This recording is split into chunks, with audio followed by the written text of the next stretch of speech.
ना हमारा गांव कितना सुंदर है। सुंदर तो है पीहू, लेकिन बाहर का टेम्परेचर देखा है?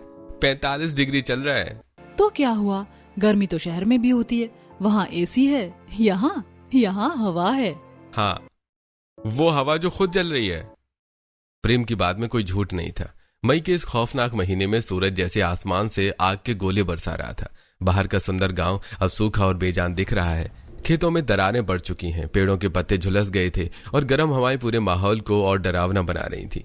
गांव की धूल भरी सड़क तक तपने लगी थी और इसी तपिश से बचने के लिए गांव के कुछ बुजुर्ग चबूतरे की छांव में बैठे हुए थे। अरे भाई, आज तो हद हो गई। लाइट सुबह 4 बजे से अभी तक नहीं आई। अरे भाई क्या बताएं, खेत सूख गए हैं, जानवर परेशान हैं गर्मी से। तभी दूर से धूल उड़ाती हुई एक गाड़ी आती दिखाई देती है। अरे भैया, ये किसकी गाड़ी आ रही है? अरे लगता है अंकुश जी की गाड़ी है। तभी गाड़ी रुकती है और अंकुश जी नीचे उतरते हैं। चबूतरे पर बैठे लोग उठे और उनसे मिलने के लिए आगे आए। अरे अंकुश, हाँ गए आप लोग, पर इस महीने इस गर्मी में? अरे क्या करें काका, हमारी बहू की जिद थी। बोली इस बार गर्मियों में गांव जाना है। हमने भी कहा चलो देख लो। अरे वाह, बहू का गर्मियों में गांव का शौक एक दिन में निकल जाएगा, देखना। कल तक ये वापस शहर चलो कहने लगेगी। और तभी गाड़ी से पीहू, प्रेम, वृंदा और अदिति उतरती हैं। वैभव काका ने पीहू को देखते हुए कहा, अरे बेटा, तुम हो तो जिसे गांव की गर्मियां पसंद हैं। जी काका, मैं हूँ जिसे गांव भी पसंद है और गर्मियाँ भी। अरे भाई, अभी बोल रही हो बेटा, 2 घंटे बाद तुम्हें असली गर्मी का मजा आएगा।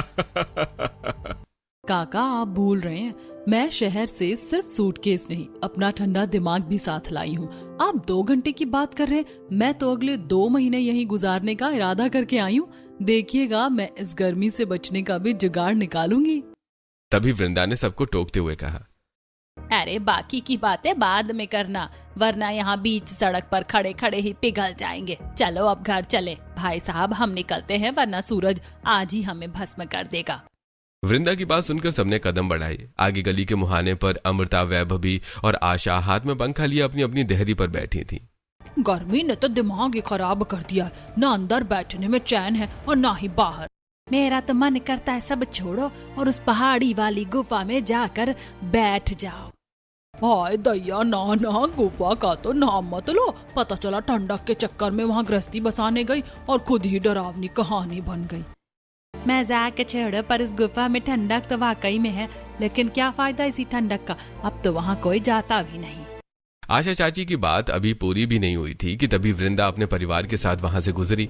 उन्हें देखते ही सभी लोग अपनी बातें छोड़कर उनसे मिलने लगे।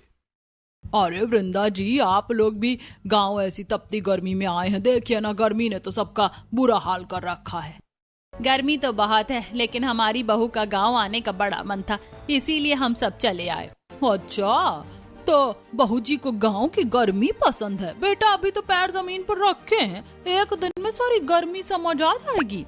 सभी की बातें सुनकर पीहू से रहा नहीं गया। उसने अमृता को तुरंत जवाब दिया, जी चाची, समझ आ भी गई, इसीलिए तो आई हूँ। सुना है यहाँ की गर्मी दिमाग की बत्ती जला देती है, तो सोचा मैं भी अपना थोड़ा सा टैलेंट यहीं आजमा लूं। पीहू का ये करारा और मजेदार जवाब सुनकर अमृता का मुंह खुलाकर